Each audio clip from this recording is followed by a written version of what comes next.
10 ఏళ్ల టీఆర్ఎస్ ప్రభుత్వంలో ఆర్టీసీ ఆస్తులను ధ్వంసం చేసి కుదేలు చేసి కబ్జాలు చేసి ఆర్టీసీ ఉద్యోగులు ఆత్మహత్య కారణమైన వీళ్ళు ఇవాళ ఆర్టీసీ గురించి మాట్లాడుతున్నారు.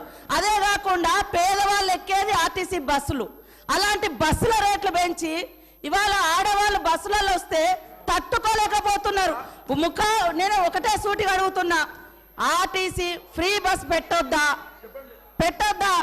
ఇవాళ మీరు వ్యవసాయం చేయనటువంటి బీడు భూములకు లక్షాధికారులకు కోట్లాది రూపాయల నోళ్లకు వ్యవసాయం పేరుతోటి రైతు బంధు కట్టబెడితే ఏ పేదోళ్ళైనా రోడ్ల మీదకి వచ్చి మీ ఇళ్ళ ముంగర ధర్నా చేసిర్రా?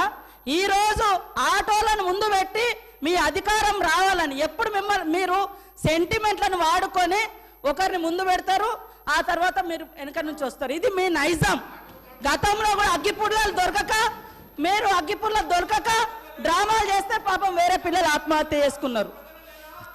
అంటే చేయకూడదా అంటారు. మరి మీరు లక్షల రూపాయలు కోట్ల రూపాయలు ప్రజల మీద అందరి మీద పన్నులేసి ఆ వచ్చిన ధనము రైతు బంధుల పేరుతోటి ఏ పేద మహిళకు ఏ పేదోళ్లకు రూపాయి దక్కలేదు.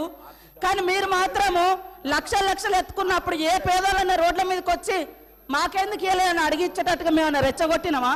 ఇవాళ అక్క చెల్లెళ్ళు అడుగుతున్నారు, నెలకు 5-6 వేలు మాకు మిగులుతున్నాయి ఆర్టీసీ బస్ తోటి. అంటే వీళ్ళు ఎందుకు తట్టుకోలేకపోతున్నారో నేను అడుగుతున్నా. మరి ఎక్కడ ఏం